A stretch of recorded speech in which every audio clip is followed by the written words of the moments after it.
जय श्री राधे। हम सनातनियों में व्रत पूजा का विशेष महत्व है। अभी हम लोग सब मिलकर के माँ दुर्गा की पूजा आराधना श्रद्धा भाव भक्ति पूर्वक कर रहे हैं। नवरात्रियों के 9 दिनों के अंतराल में माँ दुर्गा हमें 9 रूपों में दर्शन देने के लिए उपस्थित होती हैं। सुंदर श्लोक पुराणों का है, आप सभी ने सुना होगा। प्रथमम शैलपुत्री च, द्वितीयम ब्रह्मचारिणी, तृतीयम चंद्रघंटेति, कूष्मांडेति, चतुर्थम पंचमम स्कंधमातेति, षष्ठम कात्यायनीति च, सप्तमम कालरात्रीति, महागौरीति चाष्टमम, नवमम सिद्धरात्रि च, नवदुर्गा प्रकीर्तिता। एतान्येतानि नामानि ब्रह्मणैव महात्मना। इस श्लोक में 9 रूपों का वर्णन है। कभी वह शैलराज की पुत्री बनकर के शैलपुत्री बनकर के भक्तों को दर्शन देती हैं, तो कभी भगवान शिव को अपने पति रूप में प्राप्त करने के लिए कठोर तप करके, कठोर तपस्या करके और ब्रह्मचारिणी का स्वरूप धारण करती हैं। ब्रह्म का तात्पर्य है तपस्या और चारिणी का अर्थ है आचरण करना। तो जो तपस्या का आचरण करे वह ब्रह्मचारिणी माँ, जिनका पूजन हम नवरात्रि के द्वितीय दिवस में दूसरे दिन में करते हैं। और कभी वह चंद्र घंटा बन जाती है, चंद्र घंटा बन के भक्तों को दर्शन देती है। चंद्र घंटा का तात्पर्य है कि माँ ने अपने मस्तिष्क पर मंदिर में टंगे हुए घंटे के आकार के जैसे अर्ध चंद्रमा को अपने मस्तिष्क पर धारण किया और चंद्र घंटा बन गई। कभी वह कूष्मांडा बन जाती है। कूष्मांड नाम का एक फल होता है, वह माँ को बड़ा प्रिय है, जिसको हम पेठा और कद्दू भी कहते हैं। तो माँ को ये कूष्मांड नाम का फल बहुत प्रिय होने के कारण माँ का एक नाम कूष्मांडा भी पड़ गया। और पंचमम स्कंधमातेति, स्कंध यानी कि श्री कार्तिकेय जी, भगवान कार्तिकेय जी की माँ होने के कारण माँ भगवती को स्कंद माता भी कहा जाता है। और स्कंद माता जो है वह अपने भक्तों को सभी मनोवांछित फल प्रदान करने वाली है।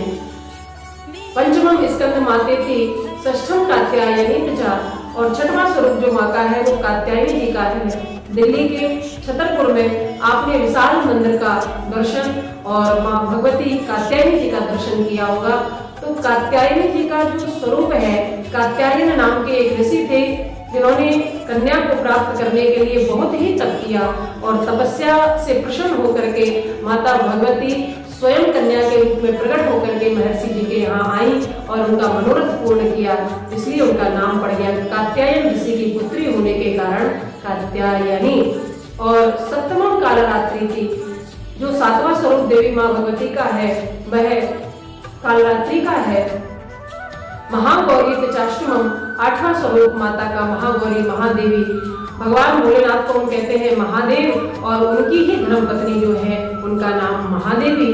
तो महादेवी महागौरी का जो स्वरूप है वह दर्शन देने के लिए उस स्वरूप का दर्शन हमें नवरात्रि के अष्टम दिवस में 8वें दिन में होता है।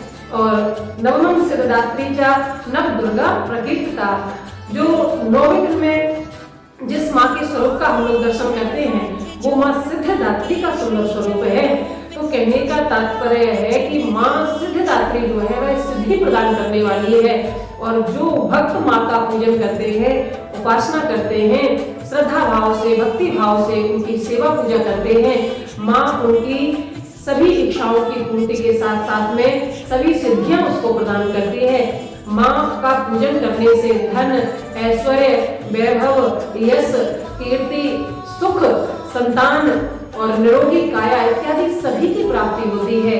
इसलिए सभी माँ का खूब पूजन करें। और मेरे कहने का तात्पर्य है कि जैसे हम घर घर में आज माँ का, दुर्गा जी का पूजन कर रहे हैं, उसी प्रकार से मेरे निवेदन से भारत के घर घर में हर देवी का, हर माँ का, हर बहन का, हर बेटी का पूजन, उनका सम्मान होना चाहिए, उनका आदर होना चाहिए। क्योंकि शास्त्रों का कथन है यत्र नार्यस्तु पूज्यन्ते रमन्ते तत्र देवता, यत्र एतास्तु न पूज्यन्ते सर्वा तत्र अफला क्रिया।